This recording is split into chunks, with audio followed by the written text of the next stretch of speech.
hadirin, hadirat, para pemirsa, para pendengar,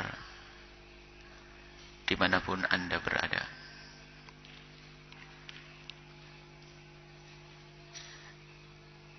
Alhamdulillah. Alhamdulillah.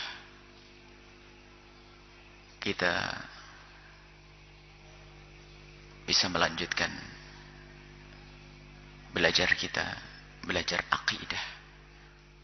Sesuatu yang paling mahal ada pada kita adalah keimanan. Semuanya menjadi tidak ada nilainya dari apa yang Allah berikan kepada seorang hamba jika hamba tersebut tidak punya iman. Begitu sebaliknya, dengan keimanan semuanya akan menjadi berharga. Dan keimanan yang menjadikan sebab kebahagiaan panjang kelak setelah kehidupan di dunia ini. Maka belajar ilmu akidah, ilmu iman adalah paling wajibnya kewajiban. Dan kita pada pertemuan yang lalu sudah membahas tentang akidah Imam Abul Hasan Al-Asy'ari, Asy'ariyah, Ahli Sunnah wal Jamaah Asy'ariyah. Dan sekarang kita akan masuki pembahasan dipandu oleh seorang imam besar dalam imam akidah, yaitu Syekh Ibrahim Al-Laqani, dalam mandumah Jauharut Tauhidnya. Hendaknya para santri di samping menghafal Aqidatul Awam, hendaknya bisa menghafal kitab Jauharut Tauhid yang kurang lebih hanya 144 bait. Dan dijadikan itu pegangan. Dan jadikan itu pegangan setiap santri. Setiap santri. Nanti di dalam kitab usul fikih harus kalian, para santri khususnya, bisa menghafal waraqat. Adapun nahwunya dimulai dari jurumiyah, untung-untung nanti bisa sampai kepada alfiyah Ibnu Maliknya. Adapun dalam urusan akidah, hendaknya para santri, para thalibul ilmi menghafal Jauharut Tauhid setelah Aqidatul Awam. Syekh Ibrahim Al-Laqani adalah salah satu imam besar di dalam madhab Maliki, alim besar dalam madhab Maliki, yang beliau meninggal tahun 1041. Dan beliau punya putra yang bernama Syekh Abdus Salam, juga punya syarah kitab Jauharut Tauhid tersebut. Dan syarah yang paling masyhur adalah syarahnya Imam Al-Bajuri, Tuhfatul Murid. Dan itu juga penuh dengan faedah-faedah dan sangat tepat.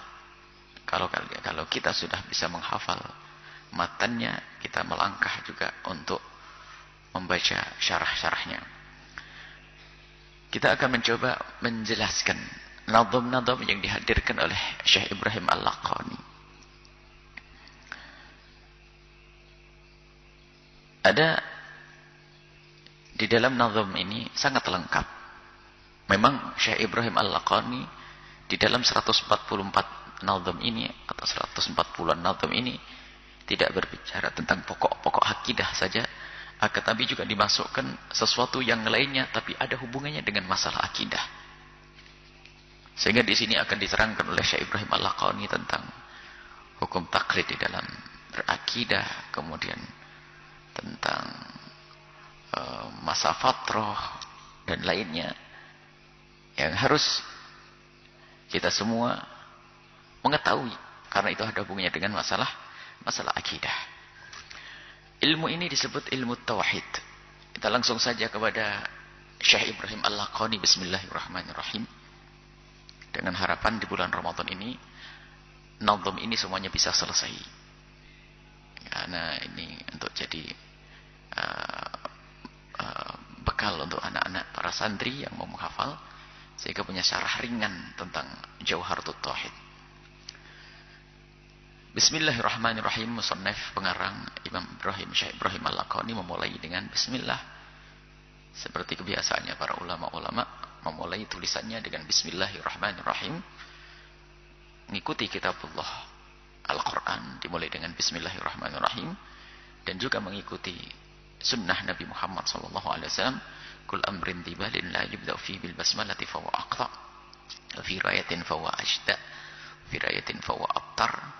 Yang memulai segala sesuatu yang baik secara lahir, jika tidak dimulai dengan bismillah, maka akan terputus barokahnya, kurang berkah. Kemudian setelah itu al-musannif memulai dengan alhamdulillah. Dan juga ada riwayat dari Nabi, kul amrin tibalin la yubda'u fi bil hamdalah. Segala kebaikan jika tidak mulai dengan alhamdulillah, maka itu akan terputus barokahnya, kurang barokah, kurang berkah. Maka jangan lupa kalau mengarang buku atau menulis satu, mulailah dengan bismillah, kemudian alhamdulillah, kemudian ditambah lagi dengan salawat kepada Nabi sallallahu alaihi wasallam. Thumma salamu. Alhamdulillahi ala silatihi. Segala puji bagi Allah atas segala silahnya Allah. Silat jamak daripada silah. Silah adalah sebab sambung. Silah adalah penyambung antara kita dengan Allah. Allah yang menyambung. Ternyata kita tidak diciptakan oleh Allah. Sekali diciptakan lalu ditinggal begitu saja, tidak. Tapi Allah terus memberikan kepada kita karunia. Dan sungguh karunia Allah tidak bisa dihitung. Dan itulah penyambung. Tinggal kita itu sadar atau tidak. Kita pegang. Allah bukan seperti tukang kursi. Kalau buat kursi terah di sana, ditinggal dan tidak dirawat. Akan tapi Allah Khalik, pencipta. Setelah Allah menciptakan kita, Allah pun memperhatikan, memberikan karunia kepada kita yang tiada hentinya. Nikmat mata,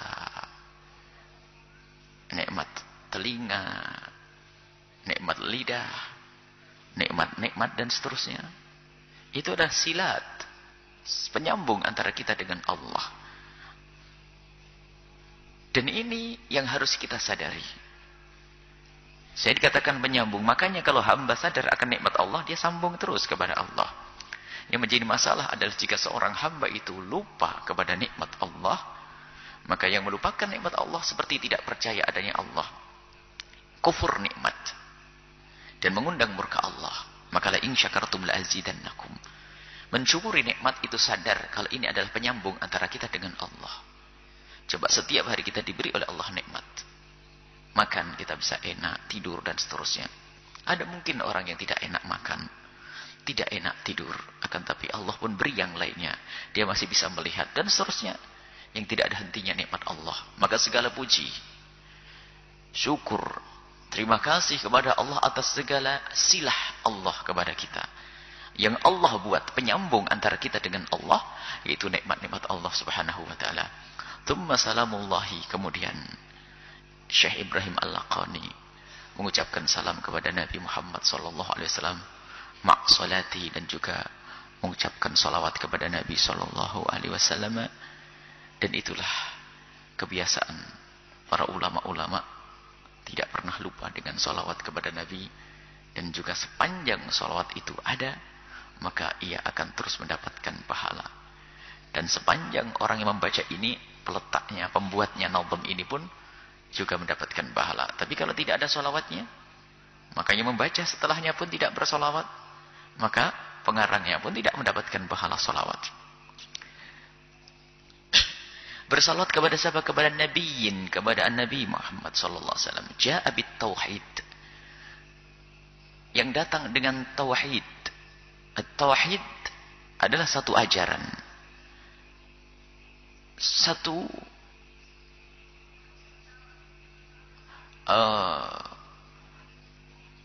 ajaran datang dengan ajaran yang dibawa oleh Nabi sallallahu alaihi wasallam. Nabi membawa ilmu, membawa pendidikan, membawa akidah. Yang tauhid itu maknanya seperti dikatakan oleh putra Imam Ibrahim Al-Laqani, yaitu Syekh Abdul Salam, yang namanya tauhid adalah ifradul ma'budi bil ibadati ma'atiqadi wahdatihi dzatan wa sifatin wa af'ala. At-tauhid adalah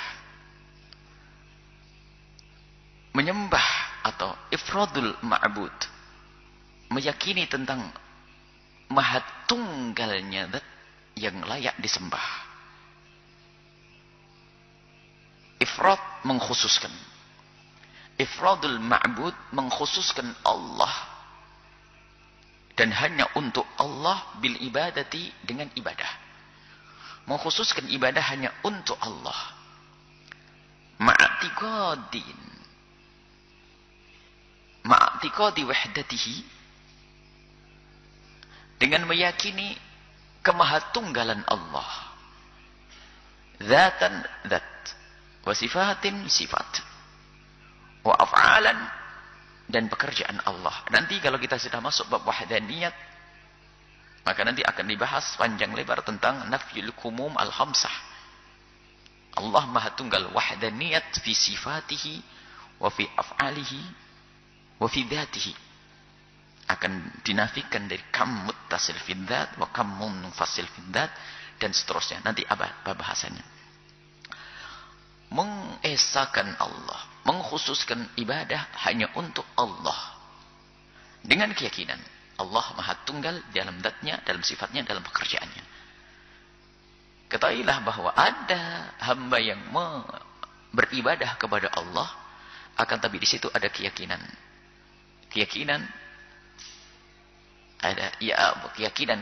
ada selain Tuhan Allah, sifat-sifat yang hanya layak untuk Allah. Sehingga dengan demikian dia belum mentauhidkan Allah Subhanahu wa taala. Ini adalah tauhid. Dan juga menurut definisi para ulama yang lainnya, di antaranya ada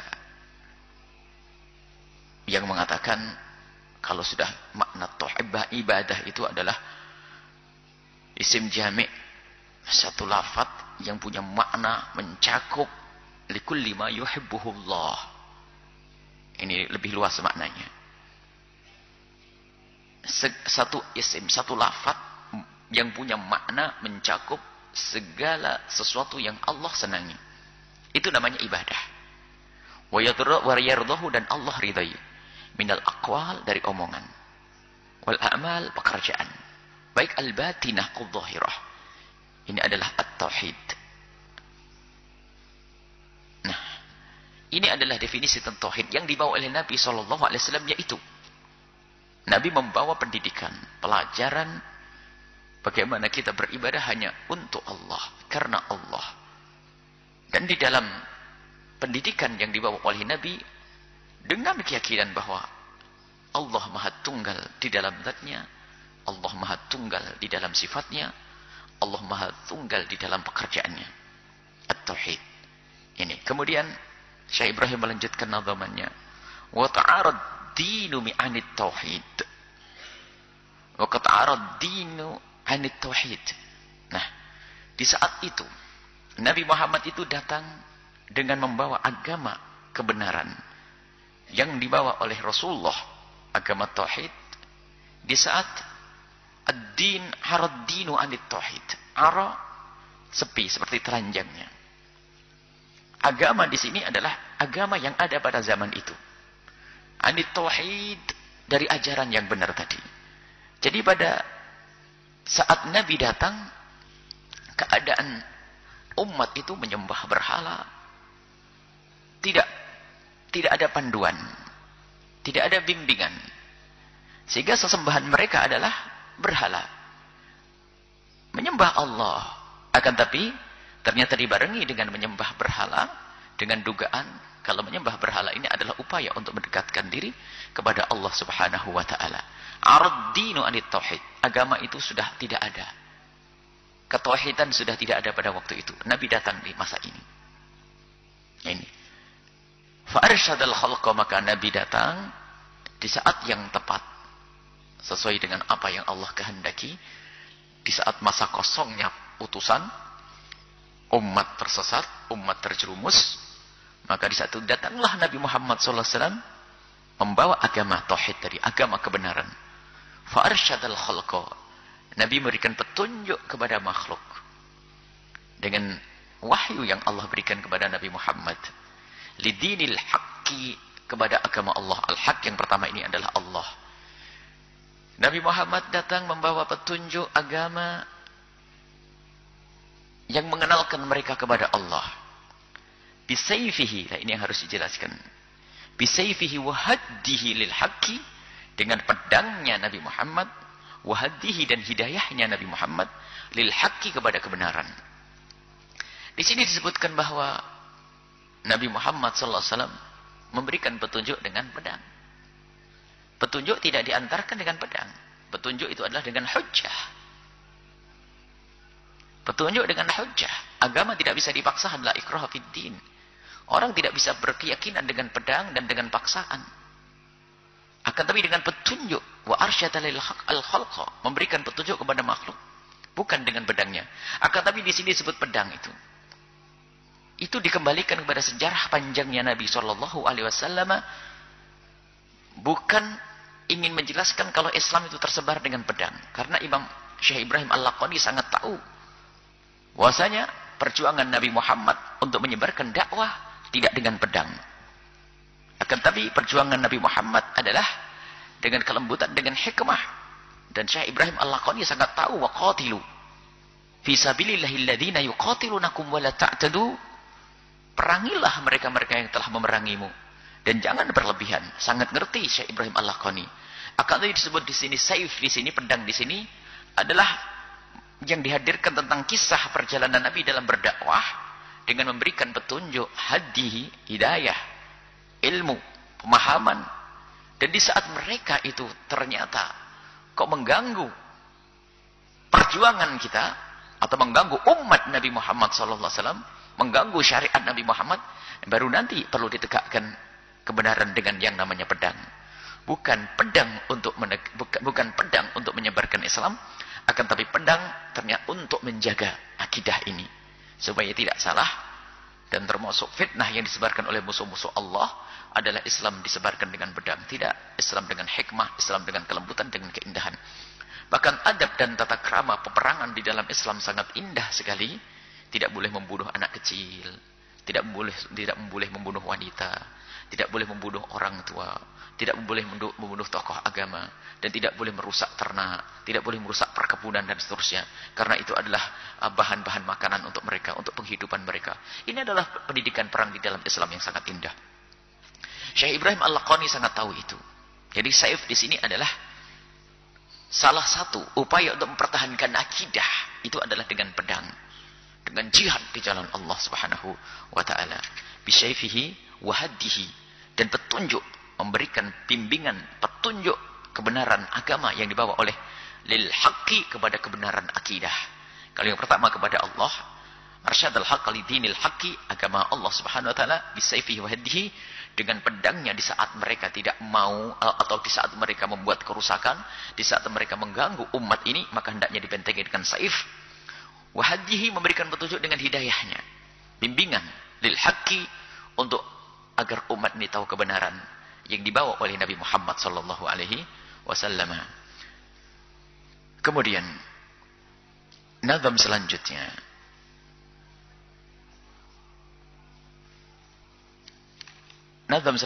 adalah Muhammadin, Nabi Muhammad. Al-aqibi, akib itu yang menyusul, yang berikut. Al-akib, alladhi ya'ti fil akibi.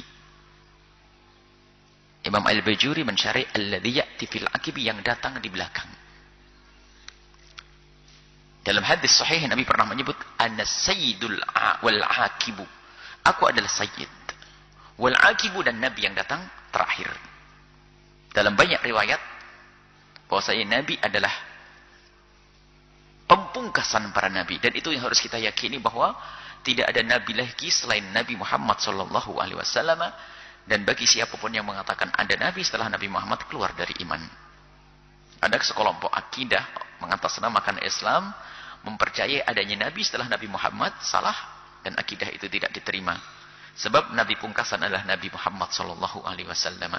Adapun turunnya Nabi Isa alaihissalam nanti, adalah bukan membawa syariat baru, akan tapi Sayyidina Isa alaihi salam nanti akan datang tetap menjalankan syariat Nabi sallallahu alaihi wasallam, bahkan akan menjadi makmum daripada Imam Al-Mahdi yang dinanti-nanti nanti.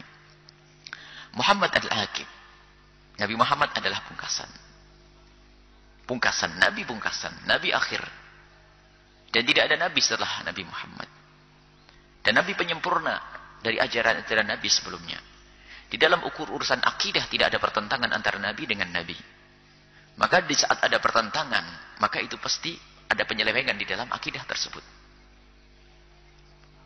Tuhan adalah Allah Maha Tunggal.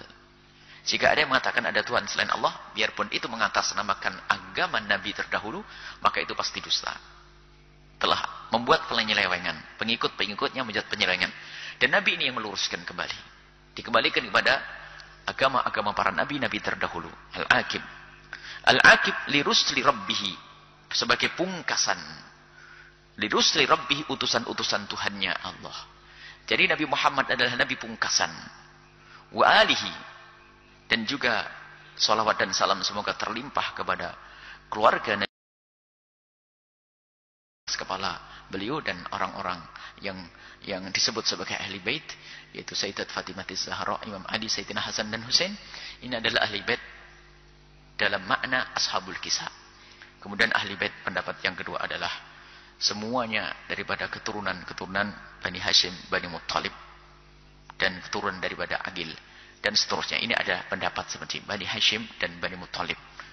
Kemudian juga yang selanjutnya, pendapat selanjutnya ahli bait di sini adalah Bani Hashim, Bani Muttalib, ashabul kisah masuk, Bani Hashim, Bani Muttalib dan Bani Aqil. Kemudian setelah itu Bani Hashim, Bani Muttalib, kemudian setelah itu keturunan Sayyidina Rasulullah sallallahu alaihi wasallam melalui Sayyidat Fatimah Az-Zahra hingga akhir zaman. Kemudian selain itu ada yang di dalam maqamid doa adalah semua orang-orang yang bertakwa. Kita niatkan semuanya, mulai dari ashabul kisah, Bani Hashimnya, Bani Muttalibnya, kemudian setelah itu keturunan Nabi sallallahu alaihi wasallam mulai Sayyidat Fatimah Az-Zahra hingga akhir zaman. Dan juga kita niatkan untuk kaum muslimin dan muslimat yang bertakwa. Karena semakin kita perluas doa itu akan semakin mudah dikabul oleh Allah Subhanahu wa taala. Washabihi, dan sahabat Nabi sallallahu alaihi wasallam, dan sahabat Nabi adalah orang yang bertemu dengan Nabi Muhammad sallallahu alaihi wasallam saat hidupnya beliau. Bertemu waktu Nabi Muhammad hidup dalam keadaan Islam, dan wafat pun orang tersebut dalam keadaan Islam. Bertemu Nabi dalam keadaan Islam, tapi wafatnya kafir, tidak disebut sahabat. Atau bertemu Nabi dalam keadaan kafir, baru setelah Nabi wafat masuk Islam, tidak disebut sebagai sahabat. Sahabat adalah bertemu dengan Nabi waktu Nabi hidup. Dan Nabi hidup sudah membawa risalah. Kemudian orang tersebut bertemu dalam keadaan Islam. Wafatnya pun dalam keadaan Islam. Itu adalah sahabat Nabi sallallahu alaihi wasallam. Wa ba'du. Kalimatul fasli. Wal ba'du fal ilmu. Dan setelah memberikan muqaddimah Imam Ibrahim Al-Laqani, maka setelah itu masuk kepada pembahasan fal ilmu bi aslid dini muhaddamun. Mempelajari ilmu untuk mengetahui aslud dini atau usuluddin, pokok-pokok agama, itu adalah ilmu akidah. Jadi ilmu akidah itu kadang disebut dengan ilmu usuluddin, dan sesaat disebut sebagai ilmu tauhid karena pembahasan yang paling berat adalah masalah tauhid, dan sesaat disebut dengan ilmu kalam karena biasanya kalau sudah membahas masalah akidah itu mendatangkan kalam, al-firaq, pendapat ini, pendapat ini, pendapat ini. Atau sebagian mengatakan bahasanya yang kenapa disebut ilmu kalam, karena nanti di saat bicara tentang kalamullah ini percecokan berat antara kita dengan kaum Mu'tazilati. Jadi ilmu at-tauhid kadang disebut dengan ilmu tauhid atau ilmu asluddin, usuluddin. Asal pokok, ad-din agama, pokok-pokok agama. Jadi ilmu tentang pokok-pokok agama. Sehingga nanti ada furuk daripada agama. Ini pokok tentang akidah. Yang mengingkarinya akan keluar dari iman. Muhattamun, hukumnya wajib mempelajari ilmu ini. Bahkan kewajiban yang sangat wajib. Ilmu yang lainnya kalau namanya furuk. Yang paling penting adalah pokok. Setelah ada pokok baru layak adanya buah. Dan adanya cabang. Yahtaju litabjini, yang memang perlu untuk penjelasan. Sebab kalau tidak dijelaskan bisa salah faham. salah pengertian, salah ilmu. Sehingga menjadikan hamba tersebut sesat, seolah-olah dia di jalan kebenaran, karena ilmu tauhidnya lemah, salah. Seolah-olah menyembah Allah, beribadah kepada Allah, akan tapi dibarengi dengan kebodohannya, maka ibadahnya pun menjadi ditolak oleh Allah Subhanahu wa taala. Lakin minat tatwili kallatil himam. Akan tapi mempelajari ilmu akidah ini, ilmu tauhid, ilmu usuluddin atau ilmu kalam ini,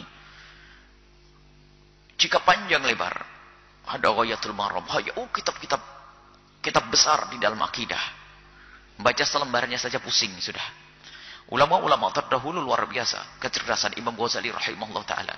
Termasuk yang dikatakan oleh Imam Ghazali, akidah yang ringan saja seperti al-iqtisad fil i'tiqad saja, membacanya pusing. Iljamul awam, bacanya pusing. Yang ringan-ringan saja, ringannya menurut orang dulu, ternyata berat bagi kita. Sehingga Imam Ibrahim Al-Laqani perlu untuk meringkas. Bagaimana kita ambil pokok-pokoknya saja deh, kemudian setelah itu diringkas, agar mudah dihafal dan difahami. Lakin minat tatwili, dengan pelajaran yang panjang lebar, itu kallatil himamu. Kallatil himam, akan semakin lemah semangat itu. Kallat himam, lemah semangat orang belajar. Belajarnya itu lemah. Fasara fihi al-ikhtisaru multazam, maka menjadilah ringkasan itu sangat dibutuhkan. Satu keharusan. Kalau harus belajar kitab berat, aduh, melihat bukunya saja sudah mabuk. Di zaman sekarang ini, makanya perlu sekarang praktis, akidah praktis. Dan ini harus kita hadirkan untuk anak-anak kampus dan seterusnya yang tidak punya banyak waktu untuk belajar, maka hendaknya kita bisa merumuskan kembali, atau bukan merumuskan, menyimpulkan sehingga menjadi satu pendidikan akidah yang kecil, yang sedikit padat untuk anak-anak yang tidak punya banyak waktu untuk belajar akidah secara panjang lebar. Fasara menjadilah fihi, di dalam masalah ilmu usuluddin tadi, asruddin itu tadi, al-ikhtisar untuk diringkas itu multazamun, suatu keharusan. Wahadihi urjuzatun, ini adalah nazaman yang ikut bahrul rajas. Jadi ada nazaman itu, ada nama-nama rajas ini. Fahadi arjuzatun, kumpulan-kumpulan rajas, nazam-nazam, laqabtuha, yang aku beri nama nazam-nazam tersebut, jauharatut tauhid. Jauharah adalah permata, at-tauhid, tauhid. Jadi pilihan-pilihan terpenting. Jadi ada bermacam-macam bebatuan, akan tapi diambil permatanya, inti-inti sari yang termulia, yang paling penting dihadirkan di sini.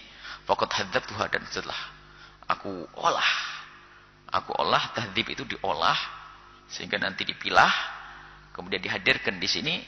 Ini semacam pilihan, sudah dipilih oleh Imam Ibrahim Al-Laqani, kemudian makna-maknanya dikumpulkan, kemudian dibuat nazam seperti ini.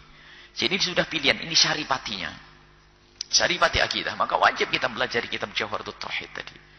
Wallaha, kepada Allah lah, hanya kepada Allah lah, arju, aku berharap, fil qabuli, untuk bisa diterima oleh Allah, nafi'an, agar bermanfaat, biha, dengan urjuzah tadi, dengan nadab-nadab yang aku susun tadi, muridan fit thawabi, karena mengharap pahala dari Allah, tami'an, menginginkan pahala dari Allah Subhanahu wa taala.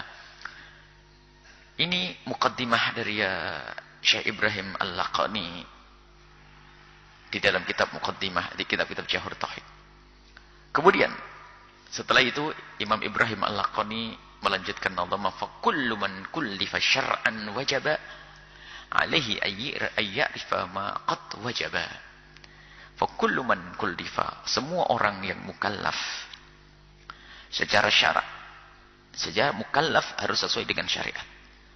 Semua orang yang mukallaf syar'an, secara syariat, mukallaf syar'an, secara syariat, ayyarifa ma qad wajaba, harus mengetahui sesuatu yang wajib.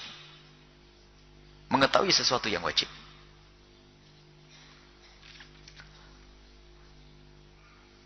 Siapakah orang mukallaf itu?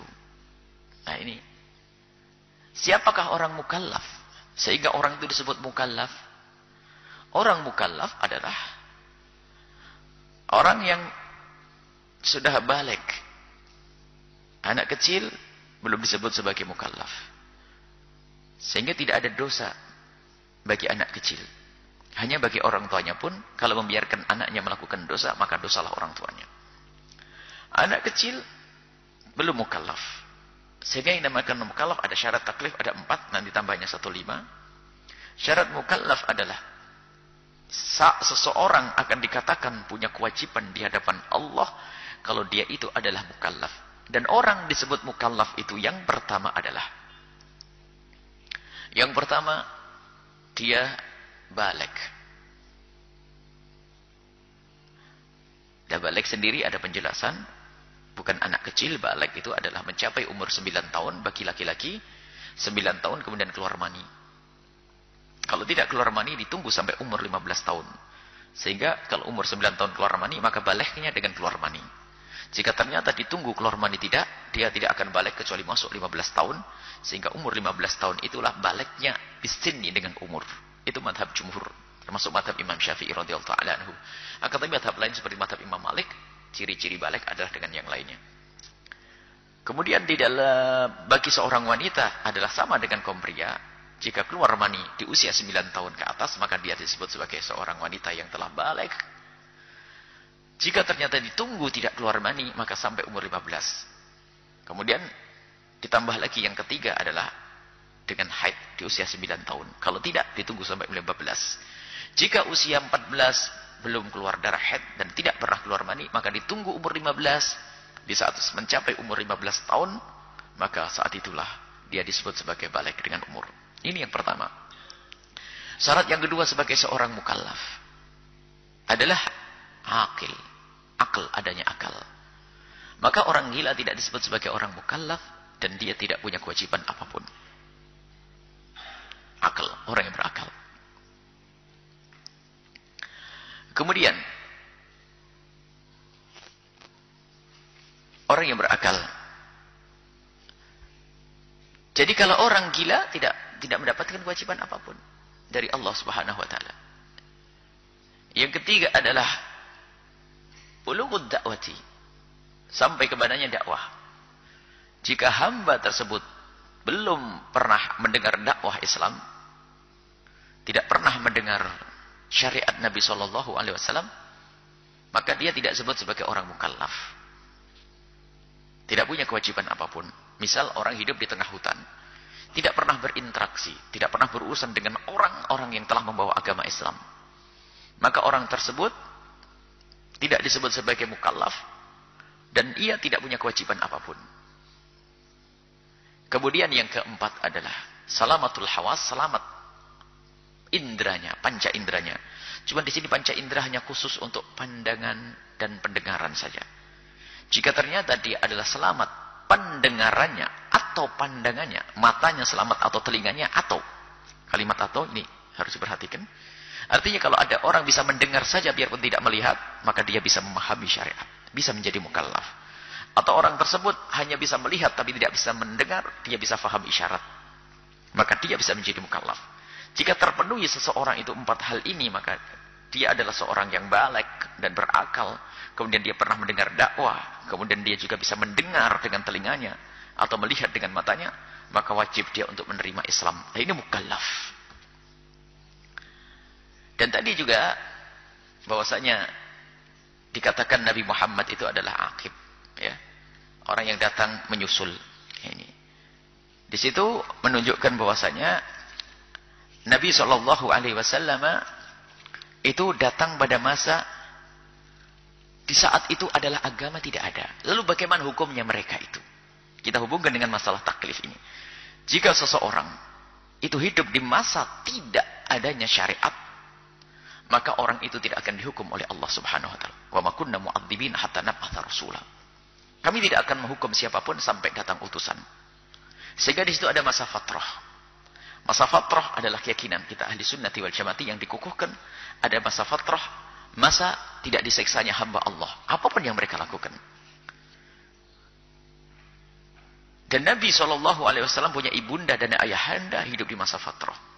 Maka sangat salah dan salah sebagian orang yang mengatakan bahwasanya abah ibu Nabi Muhammad adalah di neraka, hanya berhujjah dengan hadis ahad. Riwayat-riwayat dari Nabi SAW memang riwayat sahih Imam Bukhari juga meriwayatkan, akan tapi riwayat itu tidak bisa mengalahkan apa yang datang dari Al-Quran. Wa ma kunna mu'adzibina hatta nab'atha rasula.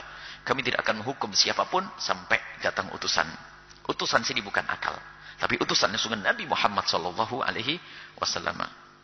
Kalau kaum Mu'tazilah mengatakan utusan di sini adalah akal, bukan akal. Sehingga menurut kaum Mu'tazilati bahwasanya selagi orang punya akal, lah kok dia tidak mengesahkan Allah, tidak mentauhidkan Allah, maka dia akan dihukum biarpun di tengah hutan. Jadi tidak ada masa fatrah indal Mu'tazilati. Jadi mereka punya akal. Karena mereka punya akal, ya dihukum oleh Allah. Kenapa tidak menggunakan akalnya untuk mencari Tuhan? Tapi dalam akidah kita tidak. Wa ma kunna mu'adzibin, Allah tidak akan menyiksa hambanya selagi belum ada utusan yang datang kepadanya. Selagi belum ada risalah yang nyampe kepadanya. Makanya dari syarat taklif tadi, salah satu di antaranya bulughud dakwati, sampai kepadanya dakwah. Sampai kepadanya dakwah. Jadi kalau ada orang hidup di tengah hutan, tidak pernah dengar dakwah, biarpun dia nyembah berhala, maka kecuali dia akan masuk surga. Begitu juga ayah ibunda Nabi Muhammad. Beliau adalah hidup di masa fatrah yang Nabi waktu itu belum menjadi utusan.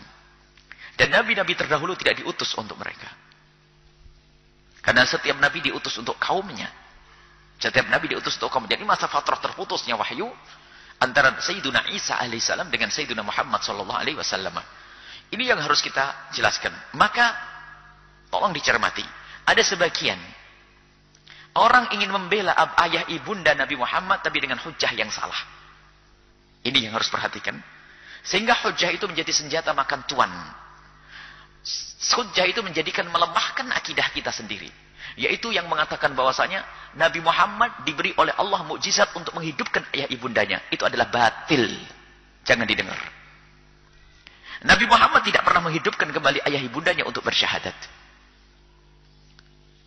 Karena itu riwayat lemah dan tidak bisa dipakai.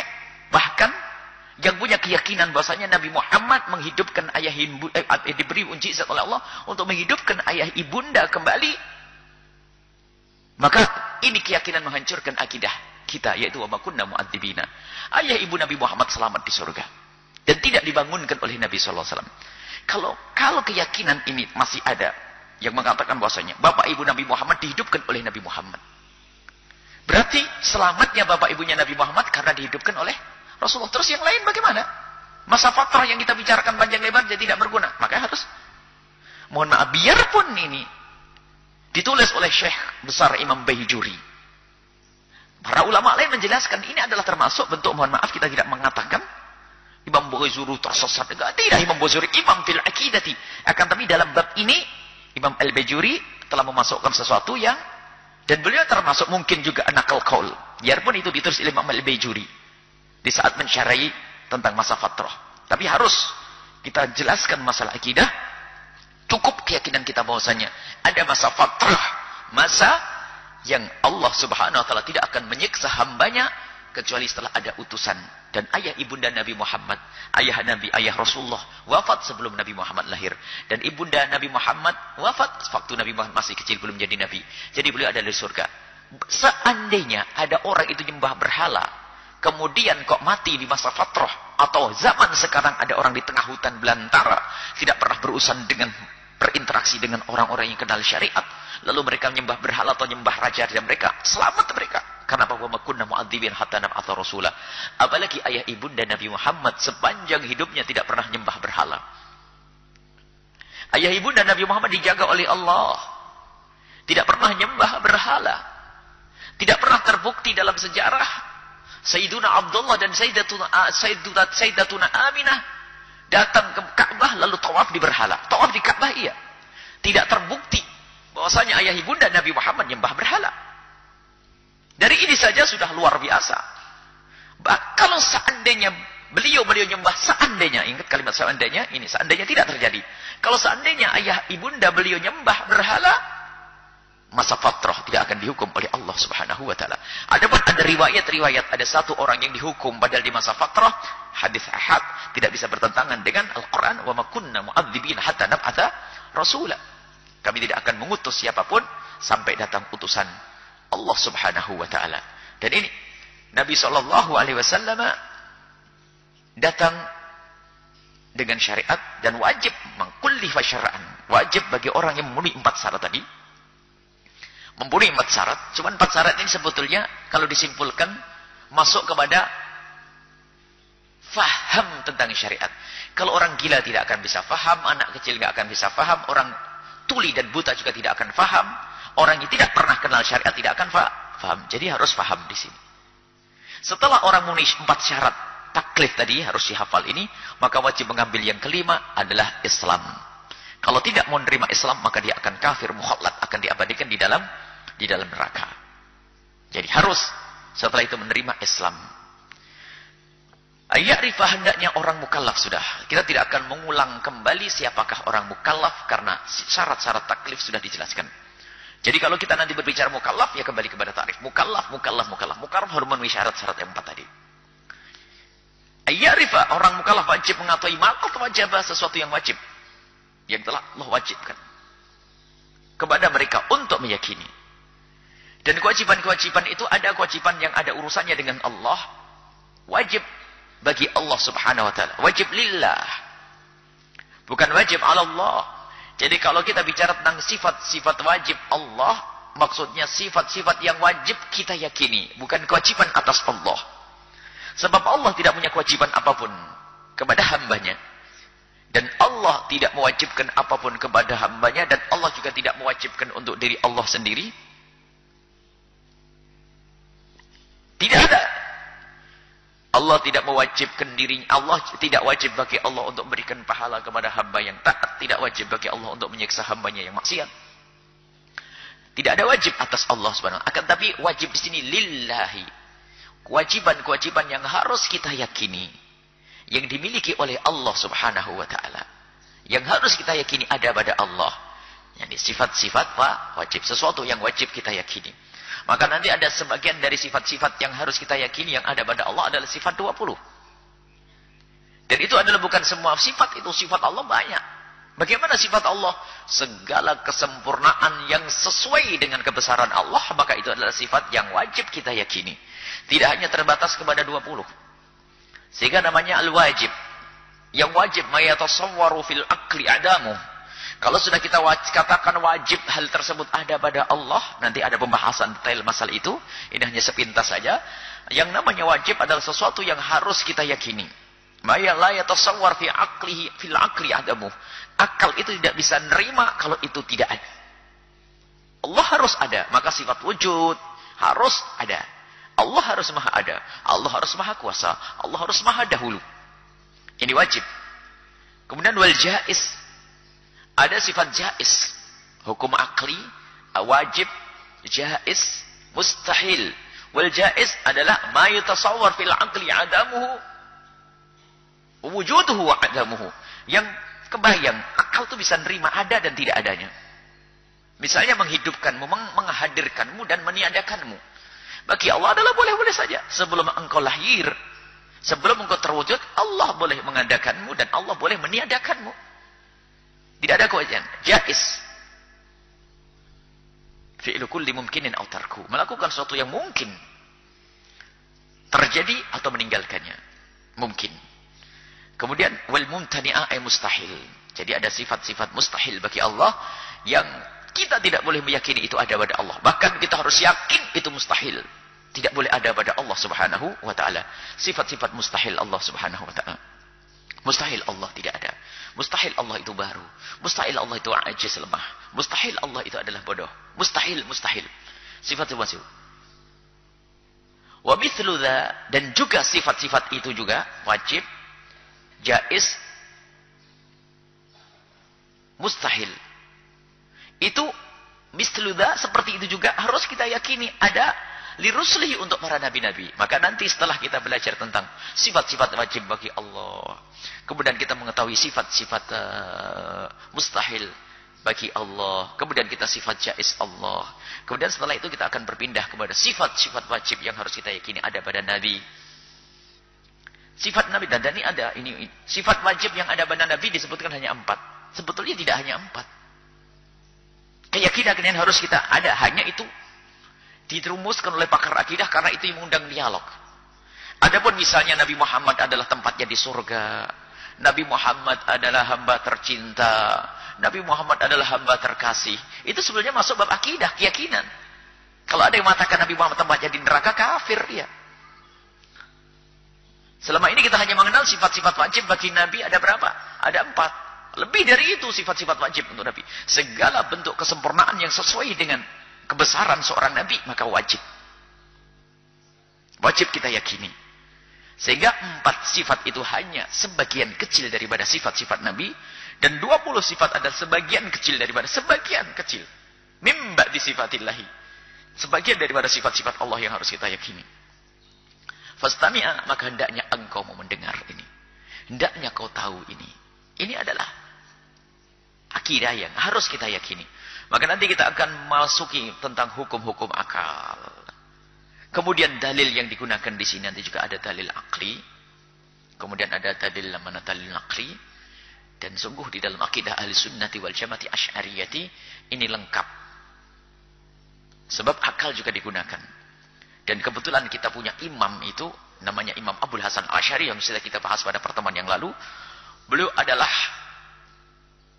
sangat menguasai tentang dialog akal.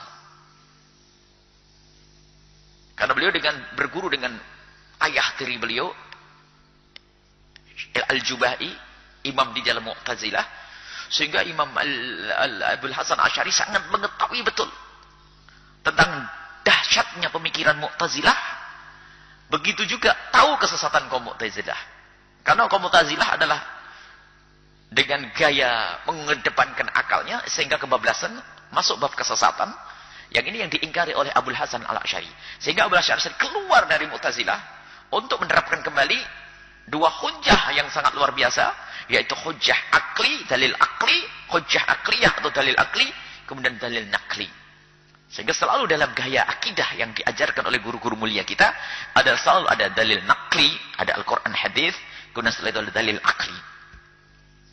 Untuk menetapkan tentang sifat-sifat Allah, mustahil, sifat-sifat jaiz Allah, selalu dengan model itu.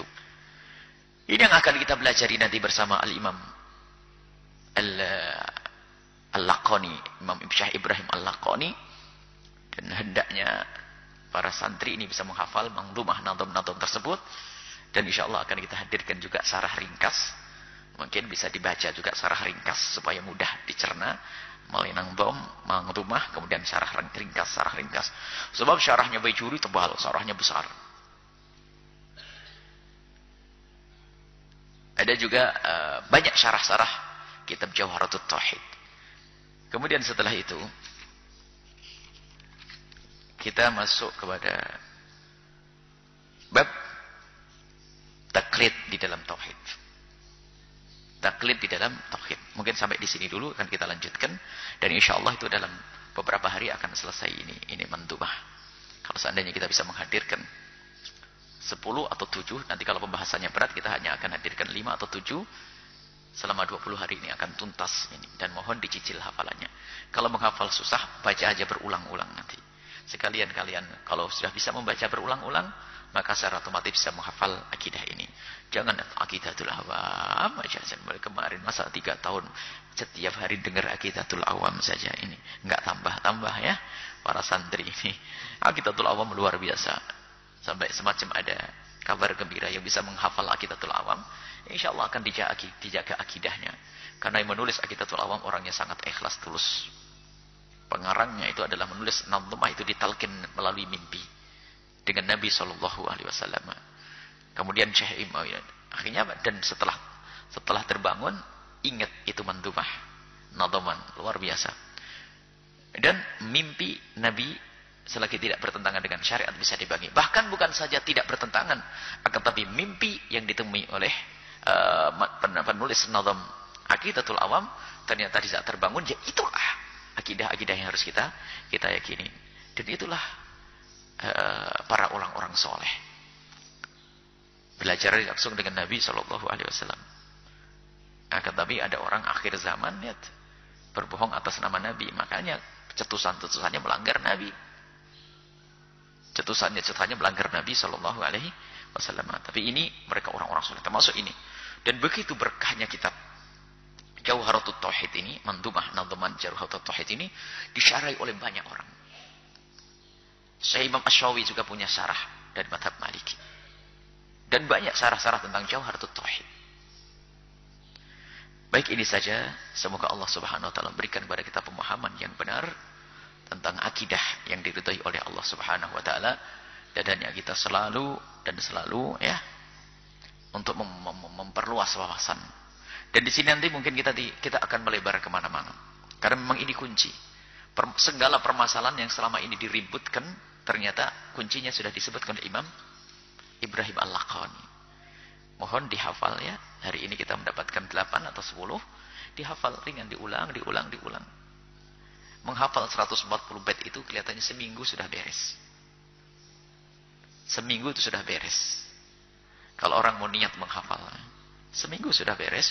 Kemudian dilalar kalau bahasa kita, diulang. Maka dengan hafalan itu kita punya pengikat. Tinggal nanti syarahnya dengan pemahaman-pemahaman kita. Ini saja, semoga Allah menjaga iman kita dan akidah kita semuanya.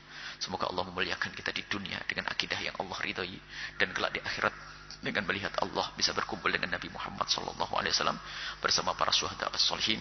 Dan semoga Allah memberikan kepada kita ilmu yang manfaat. Semoga Allah memberikan kepada kita pemahaman yang benar. Semoga Allah Subhanahu wa taala mudahkan kita untuk mengamalkan ilmu kita. Panjang umur, sihat afiat, husnul khatimah berkatil Habib Muhammad SAW. Al-Fatihah.